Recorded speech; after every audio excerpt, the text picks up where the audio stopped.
In this video, I have the privilege of talking with Amanda Jean, and she is a author, she's a blogger, and she travels with challenges. So we're going to talk about those things coming up right after this.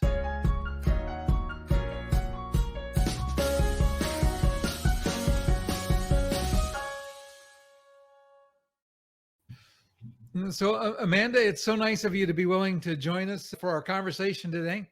So you want to tell us a little bit about your background and some of the challenges you face. And as I mentioned, you're an author. Publishing date's getting pretty close, I think. Yes. And you also do blogs and you've written for newspapers. So let's talk a little bit about your background. Sure. Thanks for having me on. My name is Amanda Jean, and I am visually impaired from a eye condition called Nystagmus. It means that my eyes constantly move back and forth. There is no cure. And in addition to that, I also have mild cerebral palsy and dyslexia, and I also have some mental health challenges as far as anxiety and a little bit of depression. Even though I have those challenges, I don't let it stop me. I blog regularly and I have a YouTube channel. And as Ken said, I had a book coming out very, very soon all about nystagmus. And I took 10 questions I get from parents across the Nystagmus network. I hear parents asking all the time, 10 basic questions. I said, you know what, instead of me just answering it over and over, let's write a book, put it all together and give it to these parents so that way they can help raise their kids to be amazingly strong despite their visual impairments.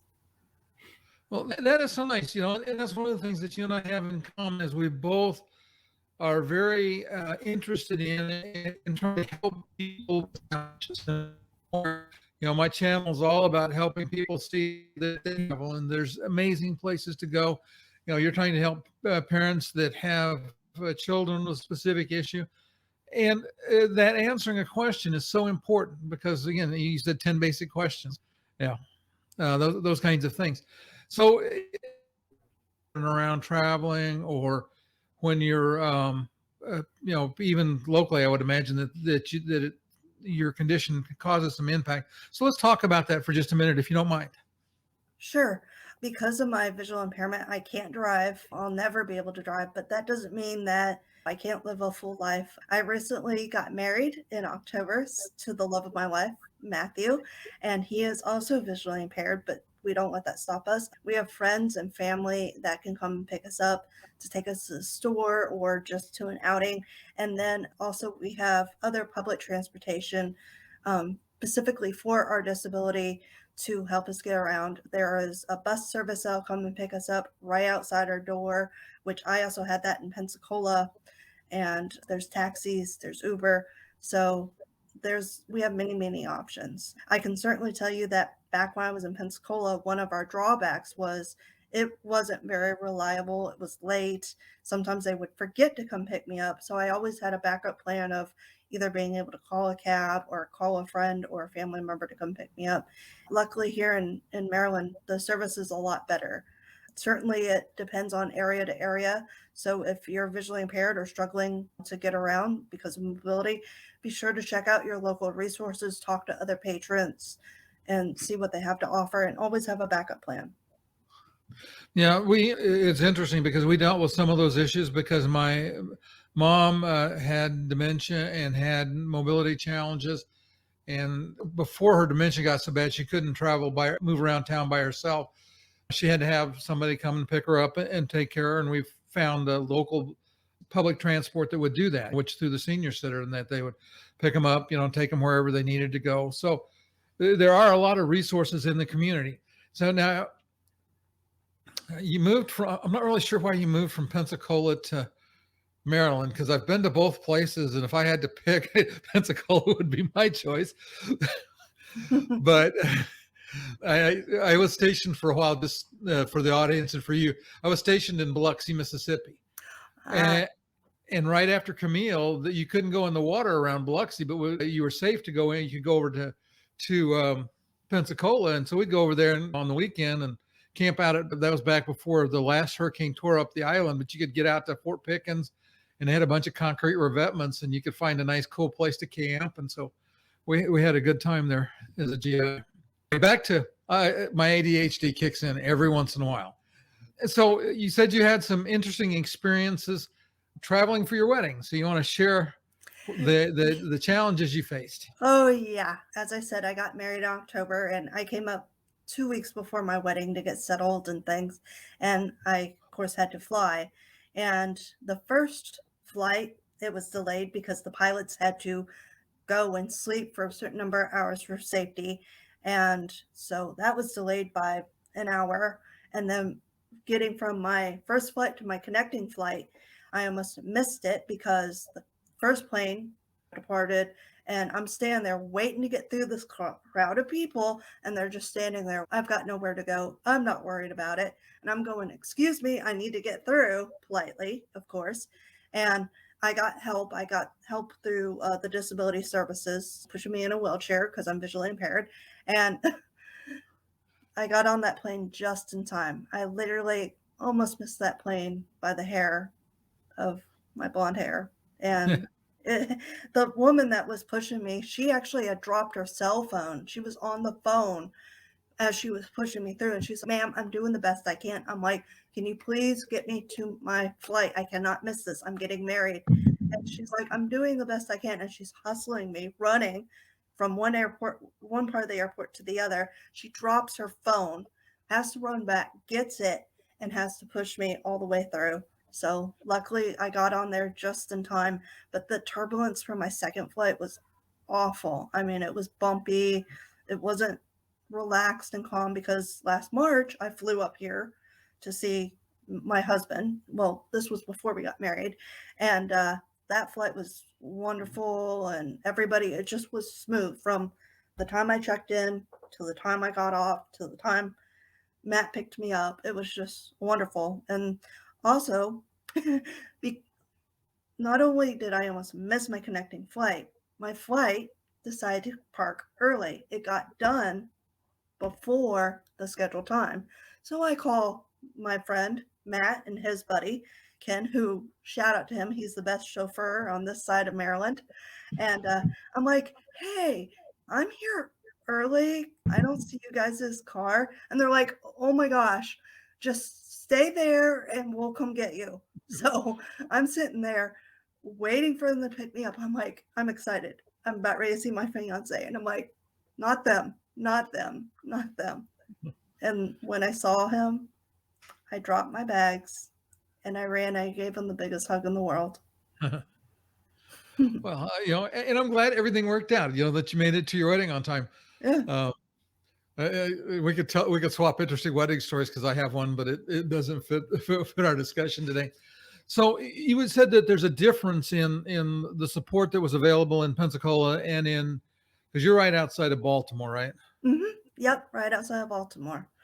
As far as I know, the difference in Pensacola, they only had two services. They had the regular community bus called ECAT, and then they also had the disability mobility service. And that service, I love my people in Pensacola, but to be honest, that service was not good. There was one time I was late for work by 3.5 hours. Oh, That doesn't look good when you're an employee. And that was really rough. There was times when I was left, but here in Maryland, there's the regular bus that I see. There's caller ride service, which is part of mobility, but you can call them and they're supposed to be here to pick you up within 40 minutes. And as long as you are in a certain radius, you get up to $40 for fare to be covered for $3, which is nice through a voucher program. And yeah. then of course they also have the mobility bus service, and Matt's been telling me about that, and they generally are on time, which is great. There's only been a few times when they've been late, Matt has said. So I'm excited to eventually get signed up and to start using the service and to get to go out in the community a little bit more. Okay. Other than the services that they provide, how would you rate the area around Baltimore as far as accessibility for things to do? Are there things there that you guys have been able to go and do that worked pretty well for people with vision impairment? Oh yeah, there's like a movie theater close by. There's Gershbach's, which is grocery, um, Walmart. So there's things to do. It's just about learning how to plan. Okay. Yeah, because I didn't know if you'd been into Baltimore into like any museums or any of those kinds of any. I don't want to use the term sightseeing, but done That's all right. but I didn't know because it looks like from the research I've done that Baltimore is fairly friendly. You're not very far from DC. There's and again, in DC's got pretty good mobility access from Hmm. all the research I've done. Hmm. Hmm. Yeah, my father-in-law said that once he gets better, he plans to take me on a little tour of Baltimore. So I'm excited for that. Yeah, um, yeah, I imagine.